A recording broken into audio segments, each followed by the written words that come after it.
Aspirasi Podcast. Hai Sobat Aspirasi, back again with me ya, Via Alivia di studio baru. Emang kalau Aspirasi Podcast itu kita pastinya mau selalu ngasih yang terbaik gitu buat Sobat Aspirasi. Dan salah satunya adalah kita mencoba untuk membuat di studio baru. Dan untuk memulai nih ya Sobat Aspirasi, kita udah kedatangan salah satu teman baik aku, adek aku yang aku sayang banget. Halo Rega. Halo. Sumpah aku kangen banget sama Rega. Kangen juga. Udah berapa lama kita gak ketemu? Mungkin berapa lama kayak kadang tuh ketemu sama Rega tuh kalau Rega tuh lagi on duty biasanya. Dan kalau Rega ada kerjaan, ketemu aja gitu. Cuma jarang ada yang catch up, beneran catch up ya Gaya. Belum pernah nongkrong ya? Iya. Sejauh ini belum pernah nongkrong. Kayak nongkrong tuh kayak jarang banget gitu. Jadwalin. Harus Nanti dijadwalin habis ini. Padahal dari dulu kerja bareng, siaran bareng pernah gitu kan ya, di UB Radio juga. Sekarang ngeliat Rega sudah berkembang menjadi pria dewasa seperti ini tuh kayak bangga banget ya Sobat Aspirasi ya. Pasti yang ngikutin UB Radio pasti tahu banget nih sama Rega. Dan sekarang Rega ini ada di sini ya buat ngobrolin nih tentang aspirasi teman-teman di luar sana yang mungkin punya passion yang sama juga kayak Rega. Apalagi di masa-masa sekarang ya Rega ya, kalau aku lihat dari sosmed, di Twitter lah, di Instagram, lagi rame-ramenya ngebahas tentang hal yang Rega passion banget. Yang aku lihat dari apa yang Rega kerjain sekarang tuh, Rega bener-bener put your heart into it gitu. Jadi hari ini kita mau ngobrolin tentang inclusivity dan bagaimana sih seharusnya kita ya sebagai sebagai manusia atau sebagai teman gitu, bagaimana sih bisa menghadapi isu-isu inklusivitas. Tapi sebelumnya pengen nanya dulu nih, menurut Rega inklusivitas itu sebenarnya apa sih? Oke, baik. Inklusivitas itu dalam artinya sendiri adalah menjadi satu. Inklusif menjadi satu. Bagaimana kita dengan perbedaan yang ada. Kita Indonesia itu inklusif loh, dengan perbedaan sukunya, perbedaan no matter the size, the race, skin color, kan gak peduli apapun itu, kita semuanya jadi satu negara, bicara dengan bahasa yang sama, bahasa Indonesia. Itu salah satu contoh inklusif. Tapi inklusif yang saat ini sedang banyak diperbincangkan adalah inklusivitas sosial. Bagaimana teman disabilitas dan teman non disabilitas ini menjadi satu, mulai dari haknya untuk mendapatkan pekerjaan, pendidikan, dan juga berbagai macam hal itu bisa menjadi satu tanpa adanya diskriminasi sama sekali. Itu menurut saya adalah inklusivitas, bagaimana kita mengamalkan untuk bisa saling menghargai. Oke, I see. Berarti awalnya inklusivitas ini tidak hanya mengacu kepada teman-teman disabilitas aja ya, tapi sebenarnya secara luas ya udah jadi satu aja gitu. Kita yang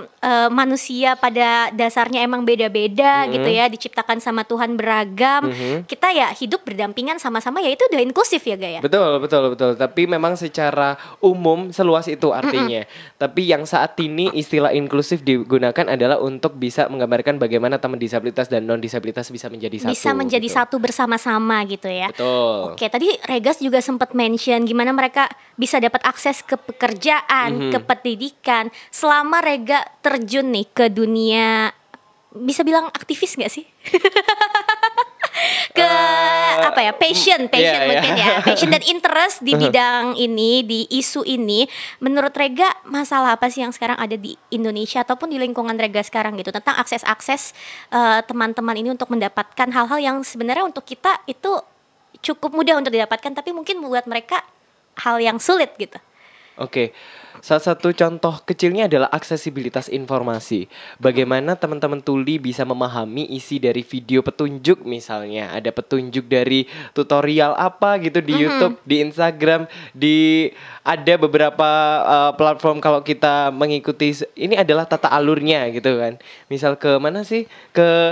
Ada cara pendaftaran atau perpanjang SIM lah, atau apapun itu, biasanya kan ada video tutorialnya, tapi tidak ada teksnya. Oke, cuma suara doang ya. Cuma suara doang, cuma disuli suara. Jadi mereka tidak bisa mengaksesnya gitu. Mereka tidak bisa mengaksesnya karena tidak tahu apa yang mereka bicarakan, yang ada di suara video itu apa sih gitu. Walaupun tidak harus ada juru bahasa isyaratnya, tapi setidaknya ada teksnya. Itu salah satu contoh kecilnya contoh kecilnya. Ada akses mengenai jalan yang kurang landai untuk teman-teman kursi roda, lalu untuk guideline untuk teman-teman tunanetra. Sebenarnya contoh-contoh seperti itu banyak yang kita lihat di luar sana masih kurang ada. Tapi kalau di lingkungan sekitar itu masih pelan-pelan sudah ada membangun gitu. Betul. Ya, ditingkatkan awarenessnya ya. Betul, sekarang kan banyak aplikasi edit video yang sudah menyediakan fitur auto captions untuk menyediakan subtitle. Itu bisa dimanfaatkan, kita manfaatkan ketika kita membuat video konten informasi, itu boleh untuk diberikan subtitle agar ini bisa menjadi salah satu awal modal kita memberikan hak aksesibilitas informasi untuk teman-teman disabilitas sebagaimana diatur dalam undang-undang juga, Undang-Undang Nomor 8 Tahun 2016. Sampai hafal ya. segitu interestnya sampai paham. Tapi apa sih yang awalnya bikin Rega interest banget sama isu ini? Kalau nggak salah tuh mungkin sekitar 3 tahunan yang lalu ya Rega mulai.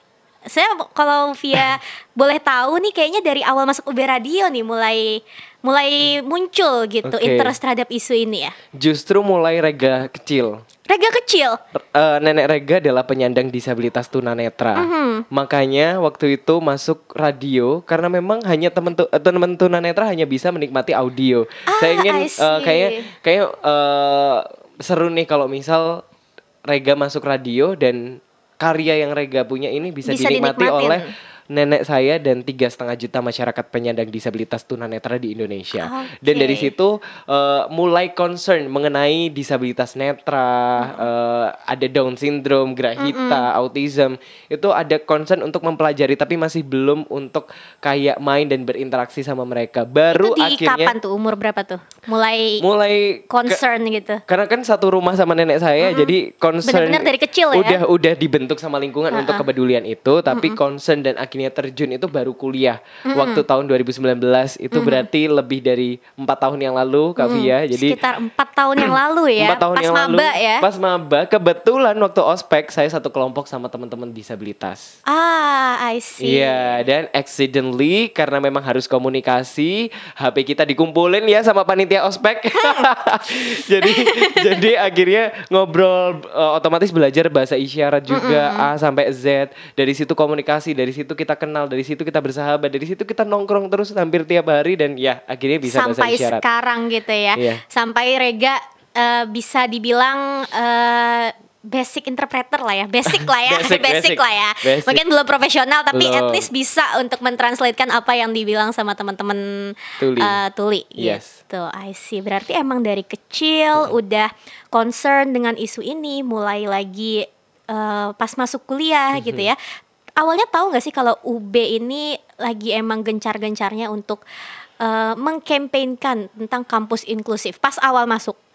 Pas awal masuk udah tahu. Udah research juga, dan kebetulan teman saya yang temen SMK saya itu ada yang udah masuk sini dan ngobrol kalau Rega di kampusku itu menerima teman-teman disabilitas juga. Nah, di situ meskipun gak ada bayangan bakal punya teman disabilitas juga di UB, ini adalah bentuk mendukung institusi pendidikan. Yes, benar. Belibet ini kita. Institusi pendidikan yang inklusif gitu. Aku di rumah ada teman inklusif. Nenek saya tunanetra. Akan sangat linear aja kalau misal cucunya juga masuk di perguruan tinggi yang mendukung teman-teman disabilitas. Emang udah jalannya aja ya. Tapi emang rezekinya masuk UB ya. Join UB be the best. Tapi pas udah masuk UB nih, untuk Rega sebagai mahasiswa gitu ya, melihat UB ini apakah benar gitu sesuai dengan yang diklaim sebagai kampus inklusifnya itu tadi? Sebagai mahasiswa ya, bukan sebagai siapa-siapa, ya udah sebagai orang luar aja gitu. Iya. Kalau melihat UB apakah sebagai kampus inklusif?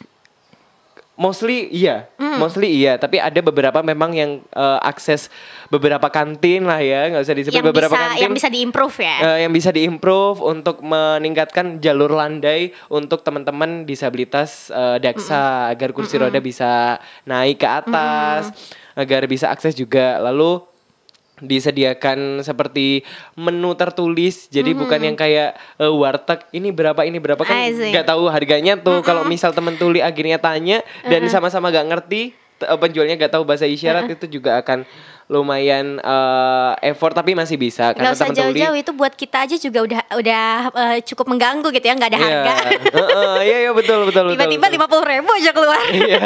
Itu kan juga akses tersebut juga bisa. Lalu adanya lift di tiap-tiap fakultas itu sangat-sangat membantu untuk teman-teman Daksa jika memang mahasiswa fakultas tersebut untuk bisa akses ke lantai-lantai yang atas. Berarti gitu untuk lingkungan fisiknya di UB ini sudah lumayan bisa untuk mencoba inklusif ya. Betul. Apalagi mahasiswa disabilitas di UB itu kan tiap tahun ada 20-an mahasiswa disabilitas kalau saya nggak salah ya. Dan satu kampus. Satu angkatan.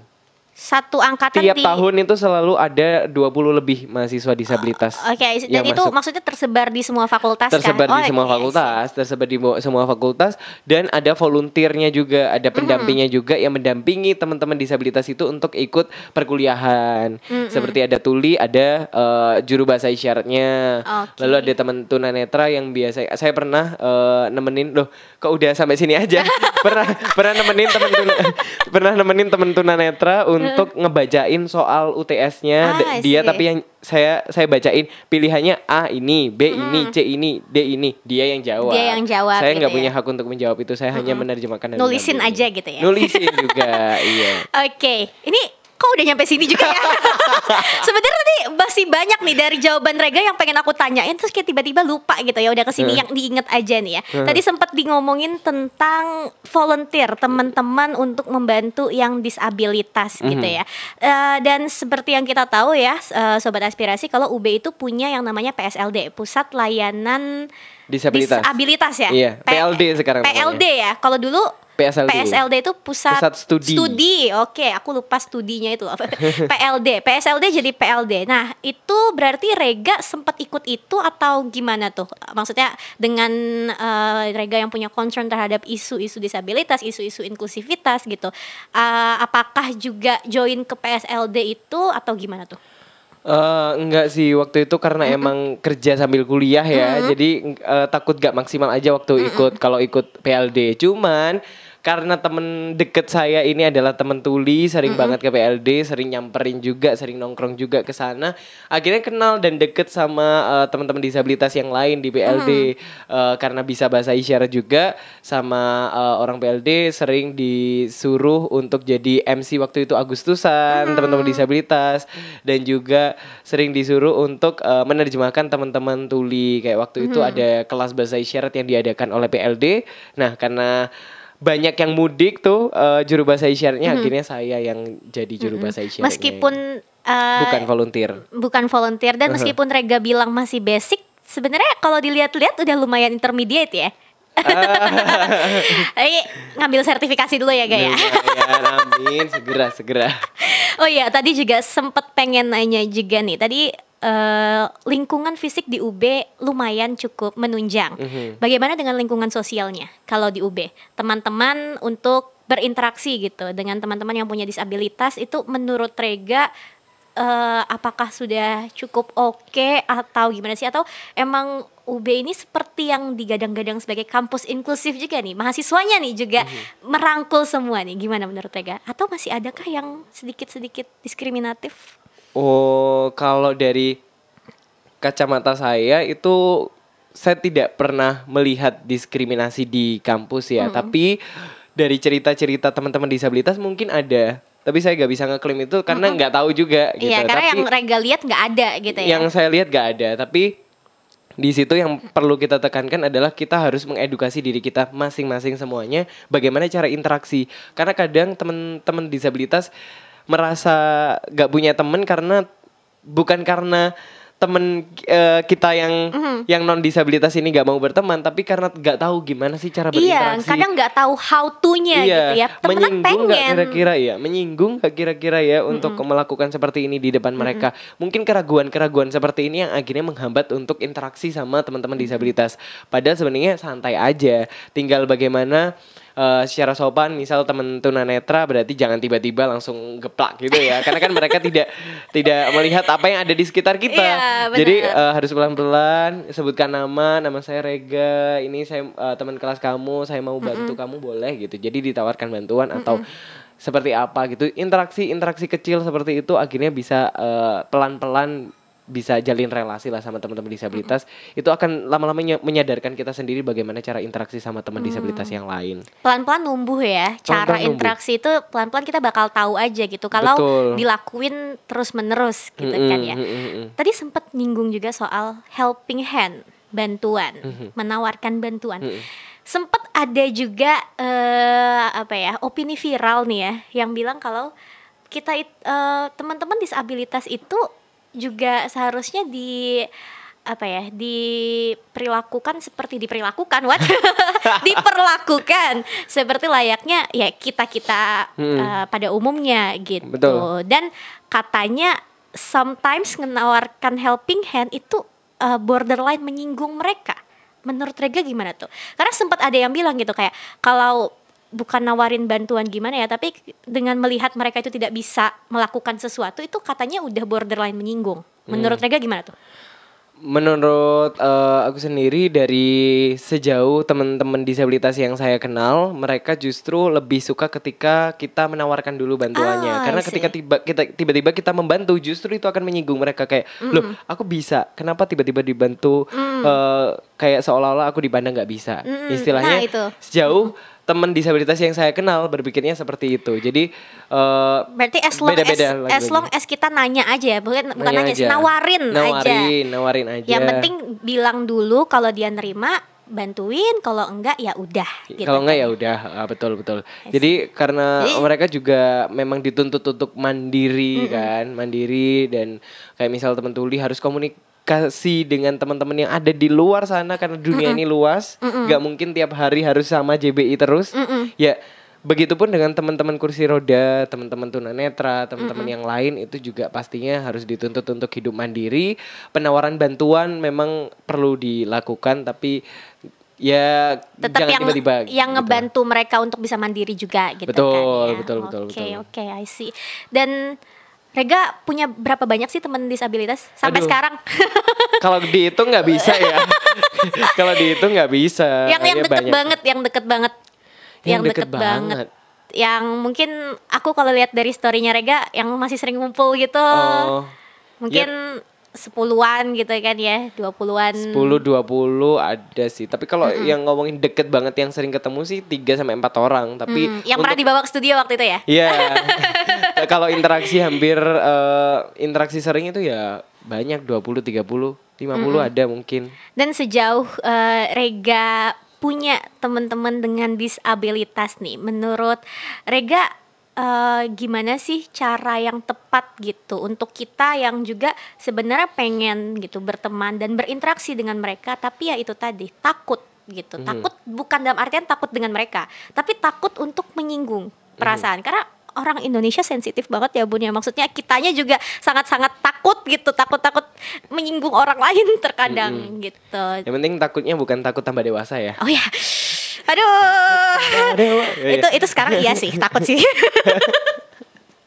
Oke, takut kalau misal menyinggung bagaimana memang kenapa izin dulu itu biar dia tahu boleh itu berarti kan kalau misal udah diperbolehkan mereka tidak tersinggung dong, berarti seperti itu. Jadi kalau misal memang berminat untuk berteman pastinya harus dilakukan pendekatan secara pelan-pelan, gak langsung tiba-tiba woi bro ujuk-ujuk gitu. Gak yang kayak kesini gitu ya. Iya sih, ya macam-macam, beda-beda, lagi-lagi beda-beda kayak kita kayak kita sendiri yang non disabilitas berkenalan sama orang nggak semuanya tiba-tiba kayak gitu kan. Kita perlakukan semua orang itu secara sama aja, nggak ada trik khusus untuk berkenalan gitu, nggak trik khusus untuk berkenalan dengan disabilitas itu nggak ada. Ya udah be yourself aja gitu. Just be yourself, langsung aja kenalan, mereka pasti akan sangat senang ketika punya teman baru. Punya teman baru, kita lagi yang initiate untuk temenan gitu ya. Pasti mereka bakalan senang banget. Dan ya itu tadi, inclusivity adalah menjadi satu.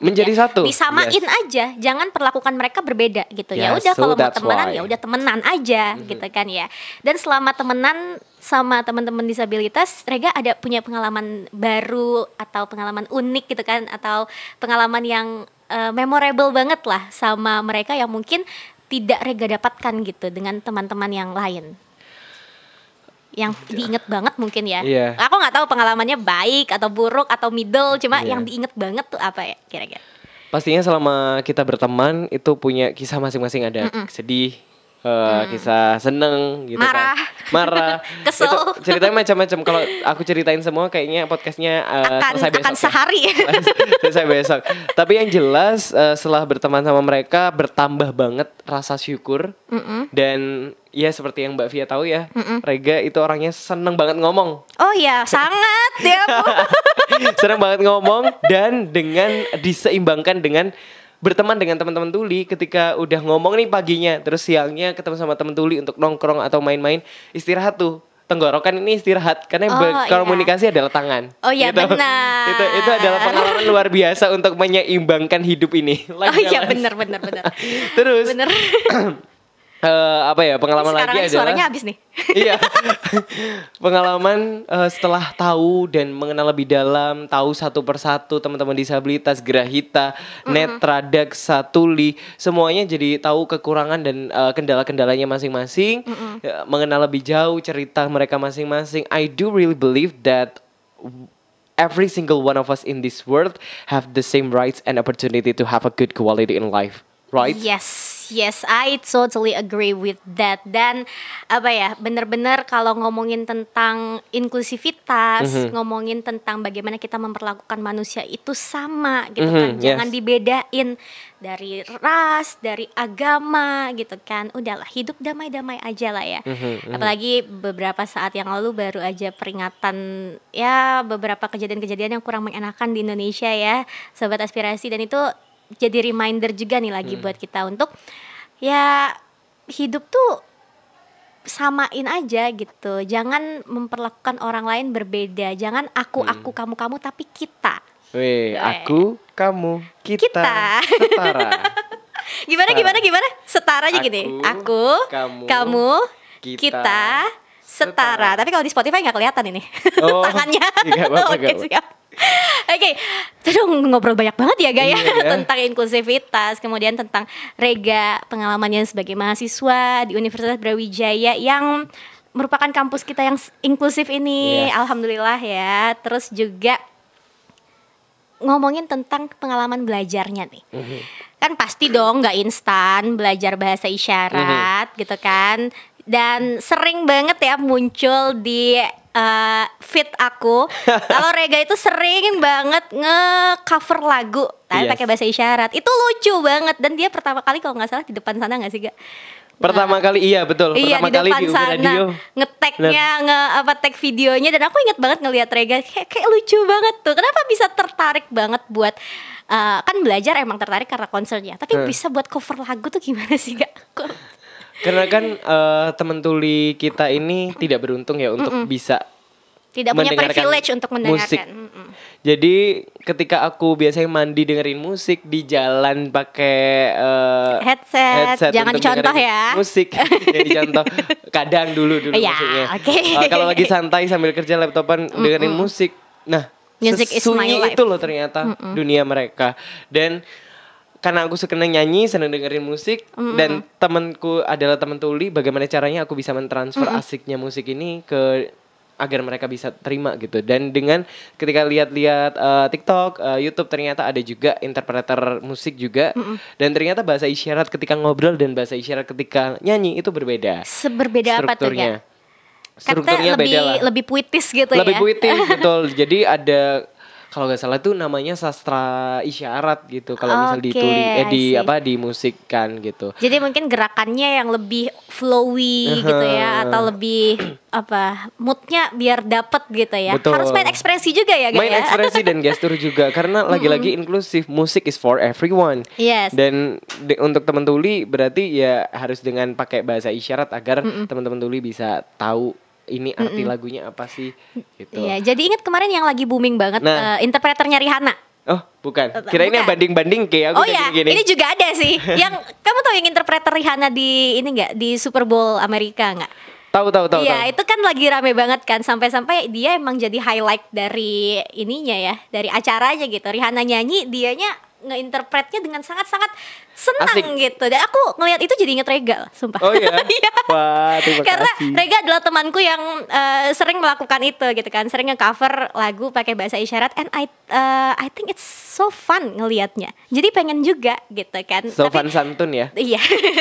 Belajar isyaratnya masih kesetop nih sampai sekarang. Mungkin lanjutin lagi ya, Ga ya. Privat sama Rega ya. Weh, jangan sama aku, karena secara kode etis, lagi-lagi secara kode etis kita sebagai teman dengar meskipun bisa bahasa isyarat tidak bisa mengajar teman dengar yang lain. Yang hanya bisa mengajar adalah teman tuli. Kita tugasnya adalah menerjemahkan. Oh, wow, ini ilmu baru nih ya, Sobat Aspirasi ya. Jadi Gitu. untuk belajar itu secara etisnya adalah diajarkan dari teman tuli. Betul, karena mereka yang punya bahasa, mereka adalah yang menggunakan bahasa itu sebagai bahasa sehari-hari. Dan mereka yang berhak untuk mengajarkan. Kita menerjemahkan aja ke sebagai penyalur lah, teman dengar dan teman tuli. Tapi awal Rega pengalaman perjalanan nih, proses perjalanan Rega belajar bahasa isyarat tuh gimana, Ga? Itu tadi waktu ospek, dan dari situ ketemu sama teman tuli, berteman, bersahabat, dan deket, dan nongkrong, dan berkomunikasi hampir tiap hari. Dari situ akhirnya tahu dan paham bahasa isyarat, dan yang mengajari belajar, ya, gitu yang ya. mengajarkan adalah teman tuli langsung. Oh, I see. Gitu. Jadi waktu itu struggle belajarnya gimana tuh? Maksudnya Rega mau nanya kata misalnya minum gitu, Rega tulisin dulu terus dia nyontohin atau gimana tuh? Awal belajar banget adalah belajar abjad terlebih dahulu. Abjad A Aku ingatnya sampai ini V. Ya benar gak Iya, sih? Kak? betul. Abjad A sampai Z. Lalu ketika mau tanya makan, jadi aku harus ngeja MAKAN dulu. Oh, I see. Jadi menggunakan abjadnya dulu, baru nanti dia ngasih tahu. Oh, itu gerakannya cuma gini, Yes. nggak usah pakai abjad lagi. Betul, oh. betul. Jadi langsung makan gitu. Wow, that's Gitu so deh. fun gitu ya. Jadi selama 4 tahun ini aku udah mengumpulkan banyak kosakata. Kosakata gitu ya, sama seperti bahasa-bahasa lainnya pada Betul. umumnya gitu ya. Tetap ada kosakatanya That's it. gitu, yang bisa digunakan untuk percakapan sehari-hari. Yes. Percakapan sehari-hari. Percakapan sehari-hari. Jadi ngomongin nih ya tentang bahasa isyarat ini, kemudian ada sempat ngobrol juga tentang lifestyle. Jadi ada yang bilang kalau beberapa teman-teman disabilitas itu tidak suka dibilang tunarunggu. Kenapa tuh, Rega? Menurut yang Rega tahu? Ya, dari yang Rega saya tahu, yang saya tahu tunarungu itu kan mereka tidak ini ya, maksudnya teman tuli ini hanya tahu kalau kita teman dengar kan, wah ini tunarungu sama tuli kayaknya lebih sopan tunarungu deh. Iya. Tuli kayaknya sometimes kasar orang deh. merasa kayak gitu. Karena yang kita dengar sopannya seperti itu.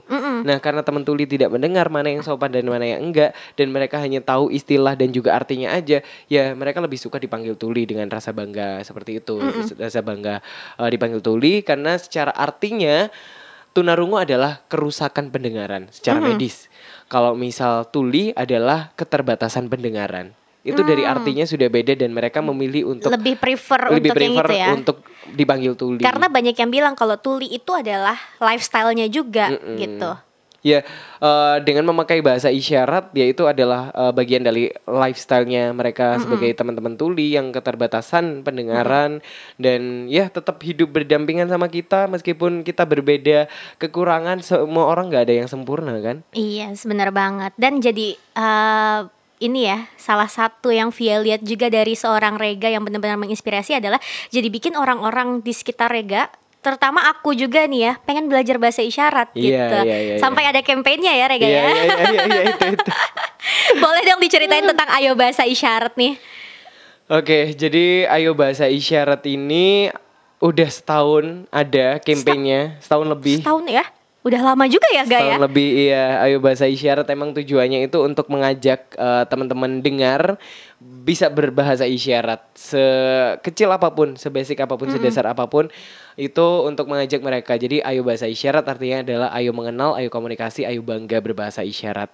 Jadi bahasa isyarat adalah bahasa untuk semua orang, bukan hanya teman-teman tuli saja. Jadi agar teman tuli ini merasa nyaman ketika orang-orang di sekitarnya paham apa yang mereka sampaikan, dan juga merasa bisa mengerti, merasa juga. diapresiasi setidaknya untuk ketika teman tuli melakukan sesuatu yang berkesan, teman dengar yang terlihat gak tahu apa-apa bilang terima kasih, itu akan sangat berkesan untuk Atau mereka.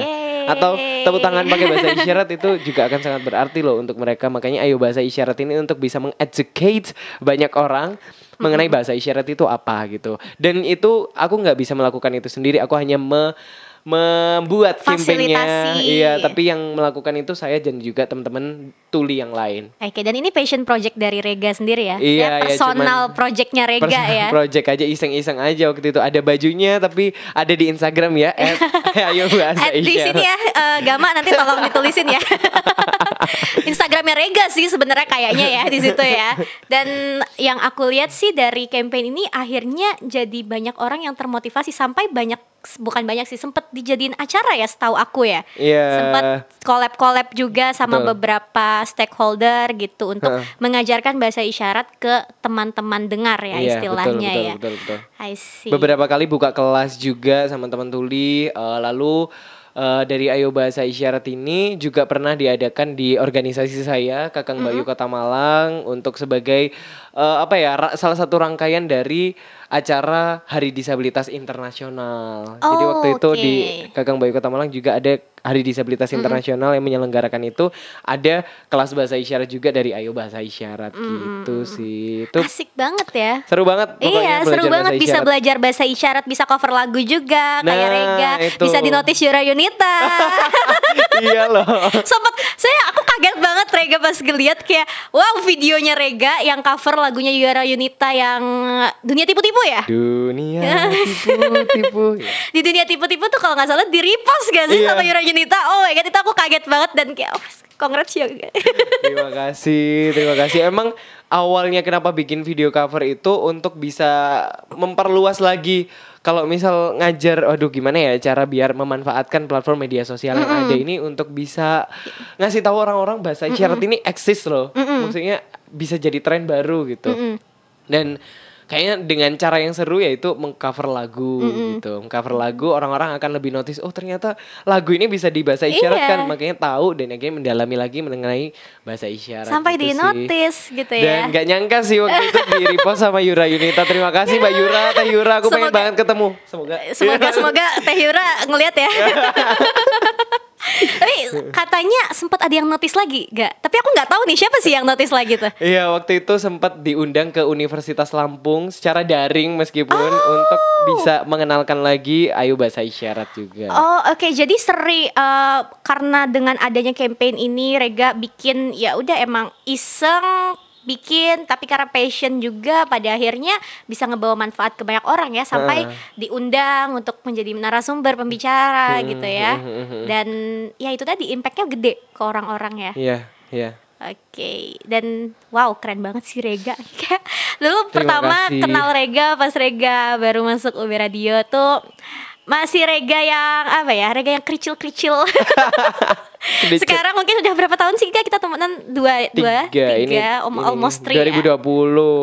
Almost 3 tahun ya. Almost 3 tahun aku kenal Rega. Sekarang Rega udah pesat banget ininya, growth-nya. Terima kasih. Udah bisa menginspirasi banyak orang, dan sama seperti aspirasi podcast ya, semoga bisa juga menginspirasi para pendengar.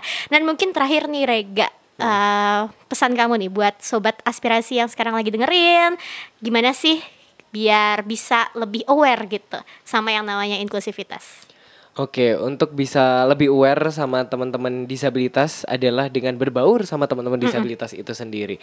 Jangan takut untuk berinteraksi, berteman, terus untuk menghargai teman-teman disabilitas, tidak mengedukasi diri sendiri, literasi tentang bagaimana disabilitas, interaksi sama teman disabilitas itu seperti apa, belajar at least dasar-dasarnya tentang bahasa isyarat itu seperti apa, itu akan sangat memberikan rasa nyaman untuk teman-teman disabilitas sehingga mereka bisa akhirnya dihargai. Bahkan ini ada tambahan sedikit, di setiap perusahaan di Indonesia 1% dari karyawan di tiap perusahaan itu harus me-hire teman disabilitas. Emang gitu. Udah diatur ya? Sudah diatur juga, dan ini adalah bukan tugas pemerintah, ini tugas kita semua untuk memberikan rasa nyaman, memberikan rasa diakui untuk teman-teman disabilitas, karena mereka sama, mereka setara, mereka bukan orang asing, mereka sama, mereka manusia seperti kita, dan itu tugas kita juga untuk mengajak interaksi dan juga berteman seperti teman-teman yang lain. Dan balik lagi, meskipun kita beragam, manusia berbeda-beda, tapi kita tetap sama, kita tetap setara. Thank you banget ya Rega udah ngobrol barengan sama Via hari ini di Aspirasi Podcast. Terima kasih. Ngobrolnya seru banget dan pasti nih ya Via nggak pastiin juga sih. Via pengen banget bakal ada part 2 sama Rega. kita jadwalin lagi aja ya Gaya, ditunggu. Dan thank you banget buat Sobat Aspirasi yang udah dengerin. Jangan lupa untuk dengerin semua episode-episode kita yang lain, karena Aspirasi Podcast pastinya akan terus berupaya untuk menginspirasi kamu. Jangan lupa juga untuk di follow semua sosial media kita. Mungkin nanti akan ditaruh Mas Editor di sini. Via Alivia, thank you banget sebagai host kamu pada hari ini, and see you, bye bye.